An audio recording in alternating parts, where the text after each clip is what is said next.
So that started again. Thank you so much for being here. And how are you doing? I'm doing okay. Yeah. Had a lot of trials and tribulation lately, so you know, Yeah. it's life. Life is hard. I hear you. I hear you.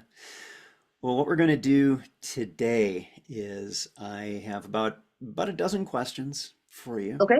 Some of them are just yes, no's. Some of them are going to be like, I have no ideas. And others are going to be Okay. just directly about your experience. And and one of the things that is the most important part of this is that your well-being is the most important. So if any of these questions are a bit much, you can pass. That's okay. Okay. I bring that up because it is not uncommon on these calls, but half of them there can be tears and Yep. gnashing of teeth and laughter and all kinds of things show up, and that's okay. This is a space for you to Okay. be able to do that. Okay. Well, first thing is just what are some of your frustrations with being burned out if you're experiencing it yourself? Well, I think for me, I've been going through a lot of personal things and then with work, and I literally just changed positions. Like this week was my first week. Um, but I've actually gone back to my old job. Um, so I transferred out from my prior authorization job to a position that was really more centered on the patients. And I then had patient contact, which I hadn't been doing in prior authorization. It was very limited, very, very much so, and behind the scenes. Um, and so going to this new position that I had, it was actually two roles in one. So it was very unique. We were telephone triage nurses, but we were also case managers. So we split our time between the both. And so that was kind of very hard to juggle. I was never a case manager before. I had done telephone triage for a while. So learning something new was challenging, but then also the whole team and department was developing. And so that meant lots of changes at last minute things, you know? And so you never knew. You're like, okay, I'm doing this. Then, like, oh, nope, we're going to do it this way. Oh, no, let's go, you know? And so being flexible with all of that. Um, so that was very challenging. I don't necessarily think it made me feel burnt out. But then um, in June, my husband got diagnosed with stage 4 cancer. And so I was juggling that and the position and just the whole household. I have a household of 8. Mhm. We are a mixed family, like big mixed family. Because like I have my daughter, her boyfriend, my 2 grandchildren. I have guardianship of a great niece who's 11. And then we have what most people would call like a mother-in-law suite attached to our house. And my cousin lives there who is unable to work and because he has a brain tumor. So we have him there. So we have 8 people usually, like for our meals and things like that. Mhm. So I'm, juggling all of that together. Yeah. And then, you know, the stress of just I'm very dedicated to my work. And especially being as a nurse, I would feel bad if I had to leave to take my husband to a doctor's appointment Yeah. or take him somewhere, you know. And unfortunately, because of that, I would flex my hours and things. So there were days I already worked 10-hour days scheduled. I had off on Fridays. Um, but so then what I would do is I would say, "Hey, can I come back in the evening hours?" And I would work evening hours. And then so that I wouldn't have to take my PTO or whatever. Um, and I hated having to reschedule my members' appointments that I had scheduled. And all of a sudden, um, I knew like every third Wednesday I needed off because he had chemotherapy. Hmm. Hmm. And so I felt so guilty about that, Yeah. you know? Yeah. And Yeah. that's really, really hard. Um, and then at the end of October, I took him to the ER on a Friday and he actually passed on Saturday. It So was, sorry, dear. thank you, it was unexpected. We really expected at least a couple more months. Yeah. And yeah, I wasn't able to bring him home or anything like that. And so that was very trying. And I was also to the point too where with case management, Mhm. we would have the companies we worked with and the team that I was on, we dealt with the most complex patients. And so it's hard to put a smile on when you don't feel happy, Yeah. you Yeah. know, and or to talk somebody through um, certain situations. I actually got very good at faking it, which is sad, but it's a it's a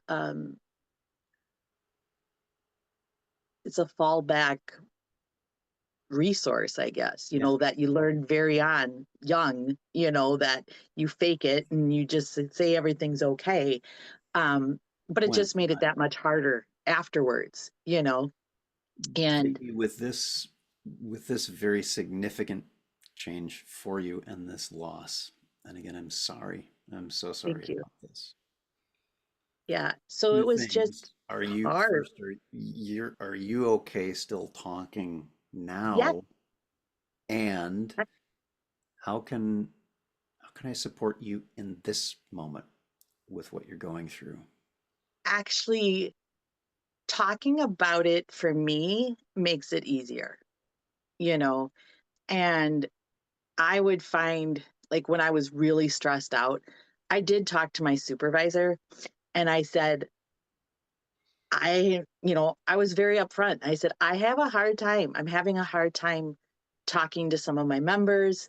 And if I get a case, like the hardest one I probably recently had was somebody who was discharged from a hospital for attempting suicide after a cancer diagnosis.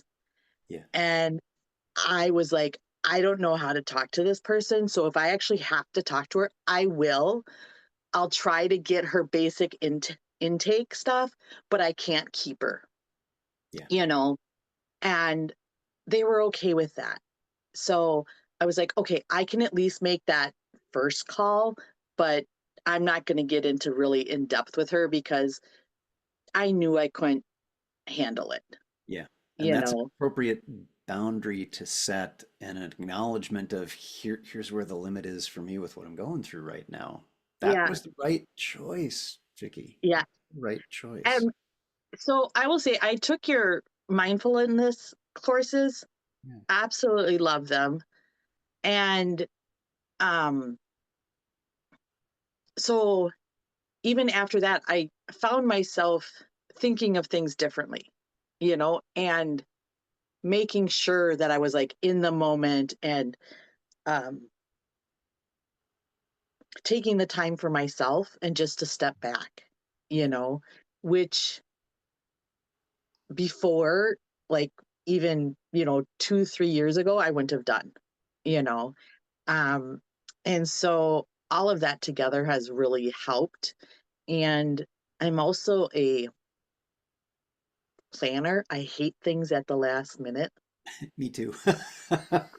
And that's why even though in my job some things changing like that, I can I can deal with, you know, but so like I took the time, my husband and I had always been, or with me being in healthcare, we'd always talked about our wishes, Yeah. um, and things like that. So I made him officially get, I'm like, I knew everything, but I said, it has to be in writing. We have to get everything updated. Yeah. So we had all the paperwork done. So we had his POA, we had all those things, in place, his advanced directives, everything like that. And because I knew he was going to be passing, like I had already picked out his funeral home. We already had, I already met with them. We had everything set, you know? And so, and there were days that like I knew I had to make some phone calls or whatever. And I had support. My mom helped me out. My girlfriend, when I was looking for funeral homes, she called around for me. I called like one or two and I was like, oh my gosh, I don't know if I can do this because some people are just so rude. And she's like, let me make some calls for you. And I'm like, thank you. So being able to delegate that was very helpful. Having a supportive Um, network. I'm hearing a yes, couple of things here I want to get to on this, and sure. I'll describe more for you what I have in mind in a bit. But what I'm hearing is there's there's an overwhelming amount of stuff going on at home Yep. And at work. Yep. and at work. Yeah, that was the next Yep. part. These two overwhelming things. That there's, I hear a sense of guilt about Mhm. not being able to focus in, and actually in any one area, and a couple of different Right. aspects of work and life, Hmm. and that some of what's been helpful to you is a perspective shift that mindfulness has helped with that, Hmm. but also being able to talk about this and Yes. having a supportive group of people behind you. Hmm. Definitely. So that's all very consistent with what I'll tell you about in a little bit. Um, Okay. I want to get through. I'm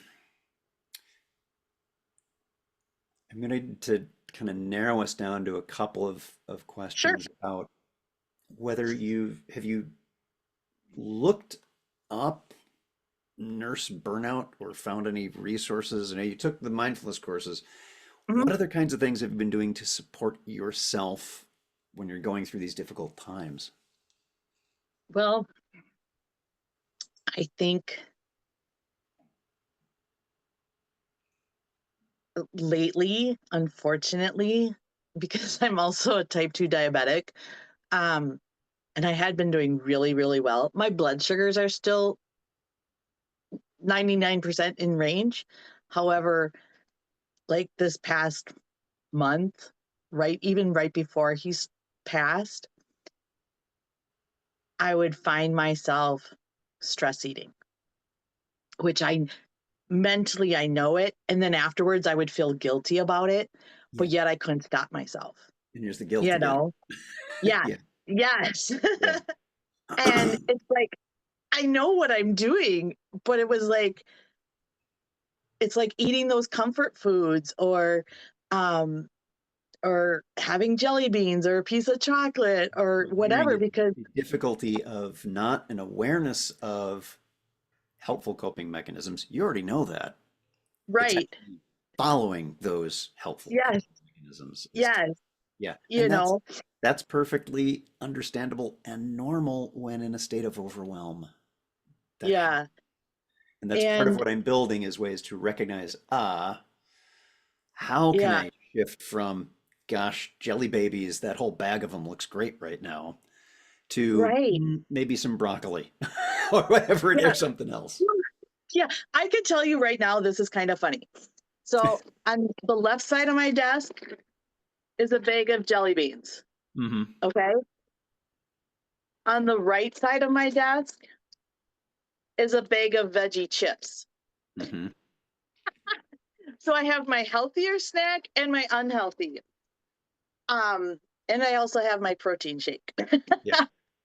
um, so it's things like that. It's like I know it, and so and the harder part for me too is that we had been getting really good about only buying healthy foods or Hmm. limiting our junk food. Yeah. But then my Accessibility. husband was, was losing so much weight.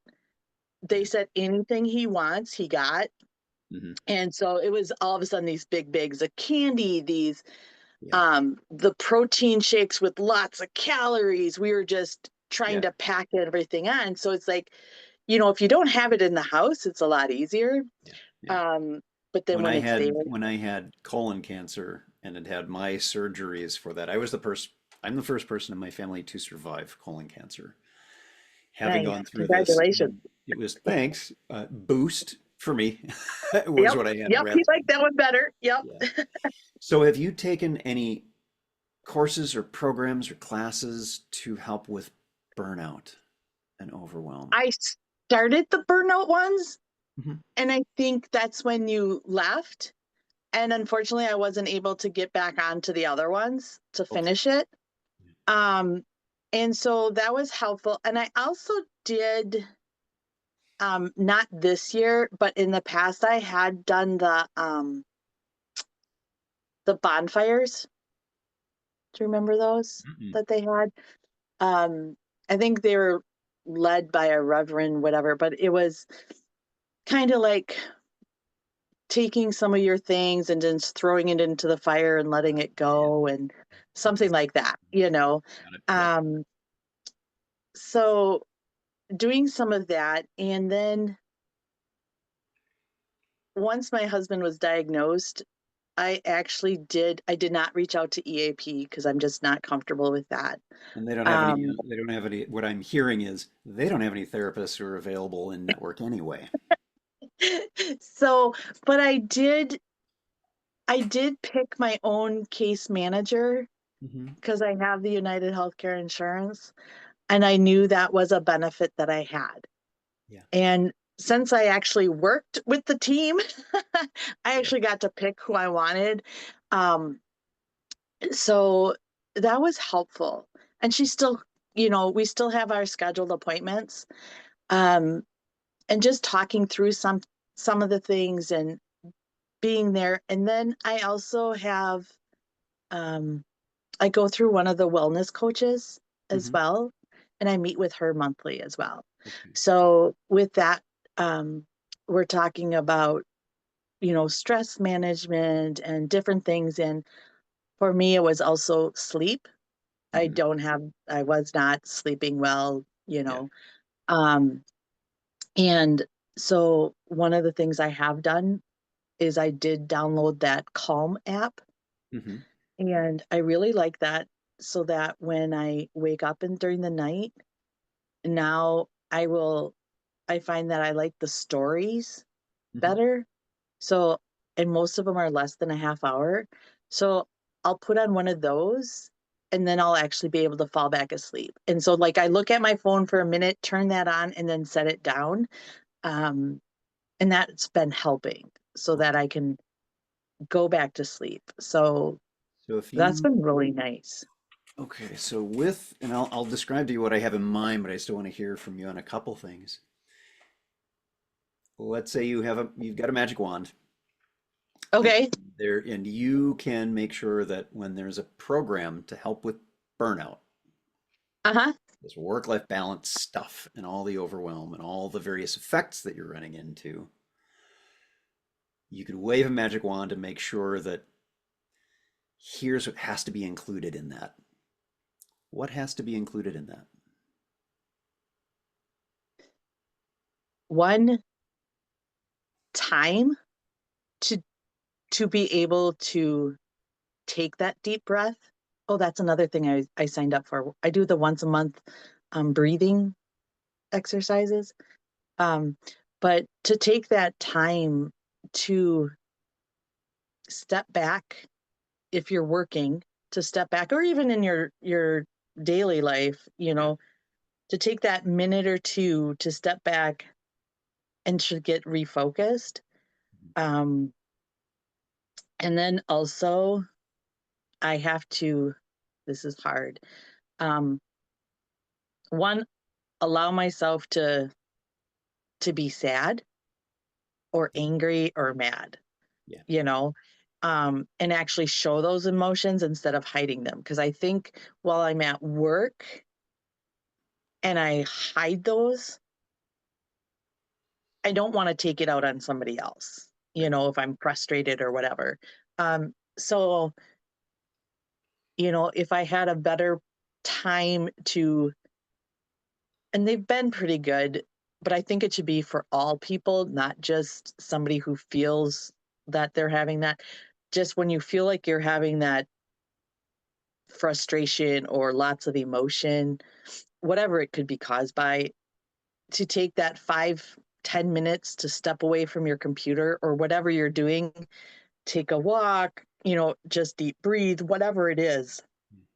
My supervisor was always like, pet your dog, you know, um, something like that. And just to know that you're not going to be punished for taking that time, Yeah.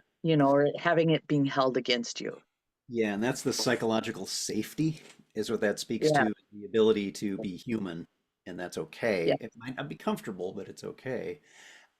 I will say that the one of the challenges that I see with the, oh, take a break, it doesn't fix anything. And this is what I call vacation syndrome. You may have remembered me talking about this in the course is you go on vacation, you feel great. Vacation is wonderful. You're all recharged. You come back to work, and 5 minutes later, you're back, and every bit of stress is when you left. Yeah. That's the problem with, oh, just take a break for 15 minutes and you'll be okay. Yeah, for those 15 minutes. But you're going right back into the boiling water when you get back, which is why Yes. that, I'll be blunt, that shit doesn't work.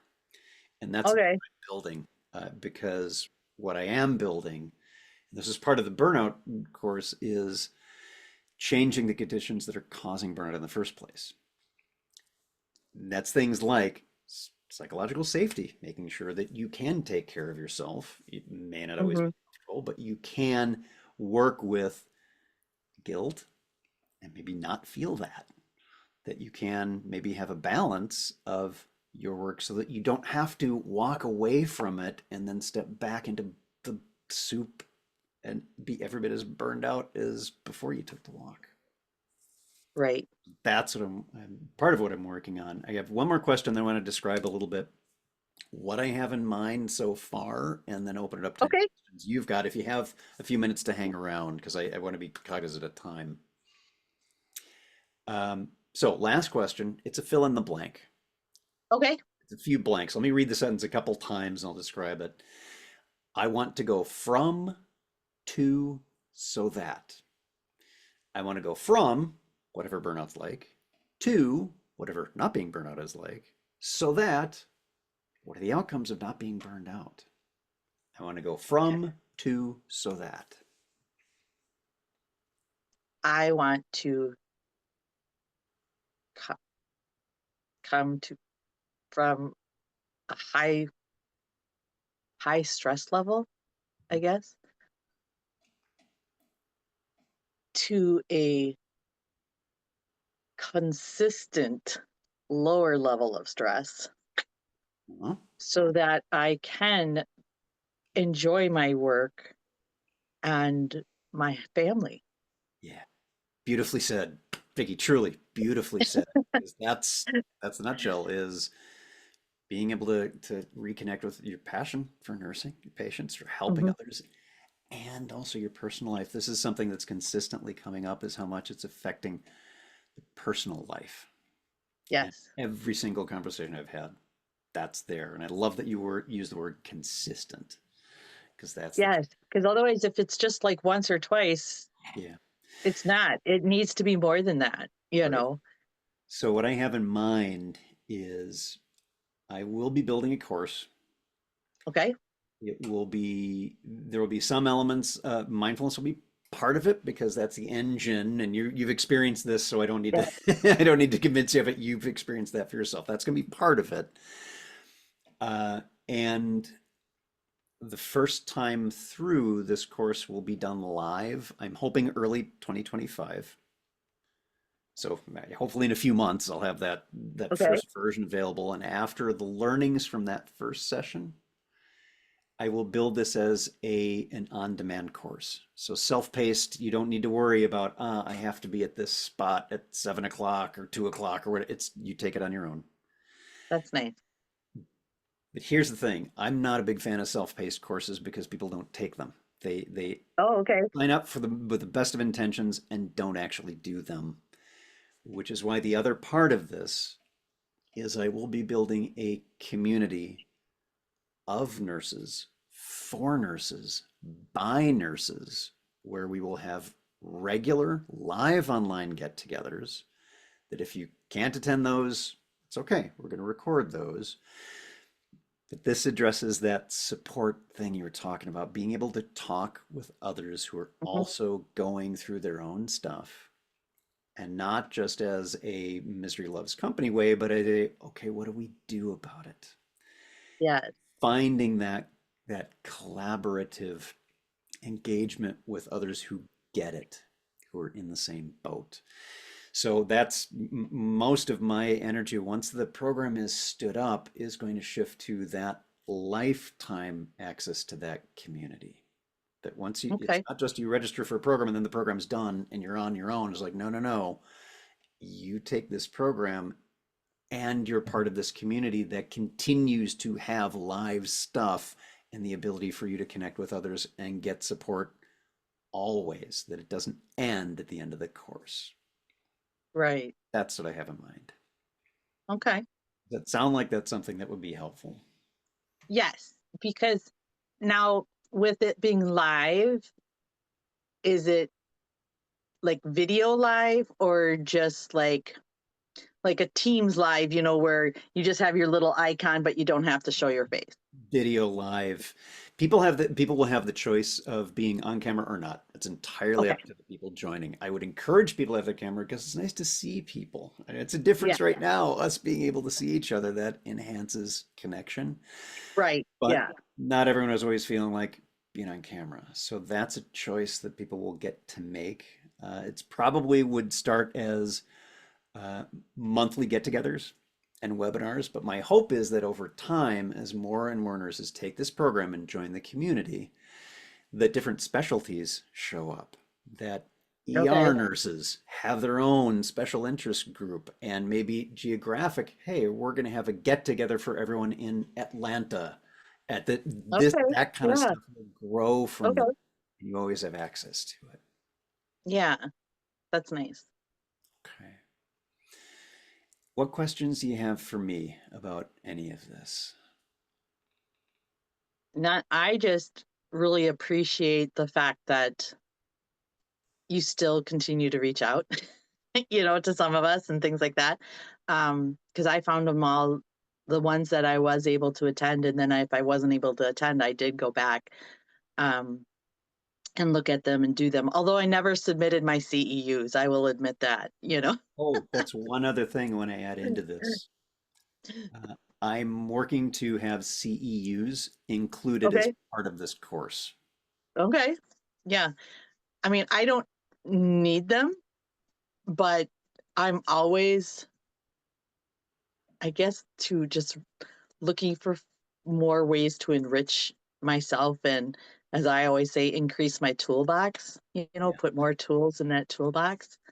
Um, and so much of what I've already learned, I may not be putting it all into practice, of what Yeah. I know, but the little bits that I have made a really big difference, Good. you know, because I What you've will, learned so far, that kind of stuff will be included in this and more because I'm building yeah, something specifically for what nurses are encountering. yeah. And I think nurses have a different outlook on things versus, a cook or, a An lawyer office or something like worker that. or even a physician or an admin. Yeah. Yeah, you Because, do. You do. and it is different being whether you're a bedside nurse versus a behind the scenes nurse or something like that. This is something, Um, actually, can I ask you about this? Because you mentioned a yeah. shift in job roles, and one of the things that one of the other nurses I was speaking with said, I'm feeling burned out in the past 5 months, and I didn't feel that before. I'm like, well, what happened?